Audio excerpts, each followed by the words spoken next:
अस्सलाम वालेकुम मिल्लत आवाज़ में खुशामदीद। आरएसएस का सरबराह मोहन भागवत की स्पीच, उनके भाषण और आरएसएस के वर्किंग कमेटी ने जो फैसला लिया है मुसलमानों के ताल्लुक से, देश के ताल्लुक से, इस पर जमीयत उलमा हिंद का सदर और मारूफ आलिम दीन मौलाना सैयद अरशद मदनी का जवाब भी सामने आया है और ये जवाब बहुत ज़्यादा अहम है जिसका आपके लिए जानना बहुत ज़रूरी है। मौलाना अरशद मदनी ने अपने जवाब में आरएसएस के बयान का खैर मकदम भी किया है और आरएसएस के कुछ दावा को, आरएसएस के कुछ बयानिया को रिजेक्ट भी किया है। लेकिन मौलाना अरशद मदनी ने और ये कहा है कि इन दिनों जो आरएसएस का बयान सामने आया है, आरएसएस के चीफ मोहन भागवत ने मुसलमानों के ताल्लुक से जो नजरिया पेश किया है वो काबिल कबूल है, वो एक्सेप्टेबल है और उसके लिए हम उनको मुबारकबाद पेश करते हैं।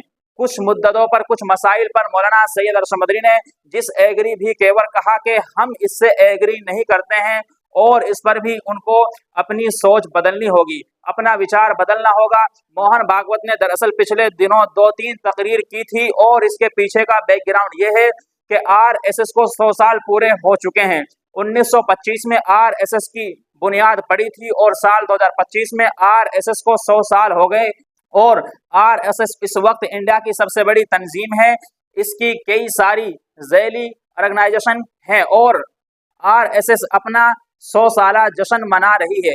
इसी 100 साला जश्न के तहत दिल्ली के वेगाम भवन में 3 दिनों का आरएसएस का प्रोग्राम होता है 26, 27, 28 अगस्त को और तीनों दिन मोहन भागवत ने एक घंटे की तकरीर की, अलग अलग मुद्दों पर बातचीत की। मुसलमानों के ताल्लुक से मोहन भागवत ने कहा कि इस्लाम और ईसाईयत दोनों बाहर से आए हुए धर्म हैं, लेकिन इन दोनों धर्मों को यहाँ के लोगों ने ही एक्सपेक्ट और कबूल किया है, इसलिए अब ये हमारे अपने हो गए हैं।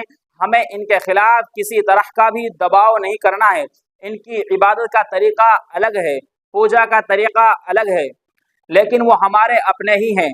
हमें दूरियों को ख़त्म करना है, सबको साथ लेकर चलना है। इसी तरह मोहन भागवत ने अपने लोगों को समझाते हुए कहा कि दूसरों के अकीदों का एहतराम करो, उसकी तौहीन मत करो, सबको साथ लेने की कोशिश करो, किसी को बदलने की कोशिश मत करो। हिंदू राष्ट्र के बारे में भी मोहन भागवत ने कहा कि हिंदू राष्ट्र हिंदुस्तान है, क्योंकि हिंदू राष्ट्र में हम मजहब की बुनियाद पर, जुबान की बुनियाद पर तफरीक नहीं करते हैं। यूनिटी के बारे में भी मोहन भागवत ने बातचीत की, इत्तेहाद और इख्तिलाफ के हवाले से बातचीत की। बहरहाल मौलाना अरशद मदनी का भी जवाब सामने आया है। मौलाना अरशद मदनी ने इंडिया टीवी के सहाफ़ी शोएब रजा को इंटरव्यू दिया और इंटरव्यू देते हुए मौलाना अरशद मदनी ने कहा कि आरएसएस का विचार पहले ये था कि मुसलमान हमारे दुश्मन हैं, मुसलमान बाहर से आए हुए हैं और मुसलमान उनके लिए एक्सेप्टेबल नहीं है, काबिल कबूल नहीं है। मुसलमानों से नफरत करना ही आरएसएस सिखाती थी और आरएसएस की शाखाओं में मुसलमानों से नफरत का पैगाम दिया जाता था। तो हमने 8 साल पहले आरएसएस के चीफ मोहन भागवत से मुलाकात की, उनको हमने समझाया, उनको बताया कि मुसलमान बाहर से आए हुए नहीं हैं, बल्कि मुसलमान इसी देश से ताल्लुक रखते हैं। इंडिया के रहने वाले लोगों ने ही इस्लाम को कबूल किया। चंद एक लोग हो सकते हैं जो बाहर से आए होंगे, लेकिन जो मजमूई तौर पर मुसलमानों की आबादी है वो यहीं की है, वो आप ही के बिरादरी के लोग हैं। हिंदू बिरादरियों से उनका ताल्लुक है, वो हिंदू थे, लेकिन जब इस्लाम आया तो यहाँ के लोगों ने इस्लाम को अपनाया, इस्लाम को कबूल किया।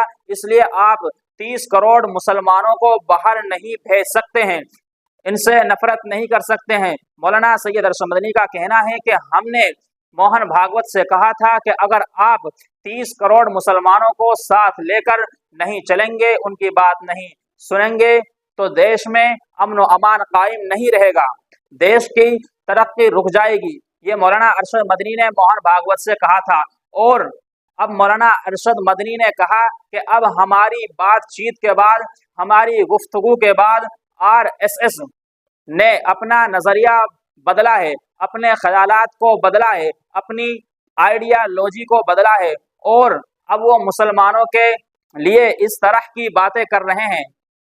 इसलिए हम मोहन भागवत के इस बयान का खैर मकदम करते हैं। इनकी वर्किंग कमेटी ने जो फैसला किया है उसको हम अप्रिशिएट करते हैं।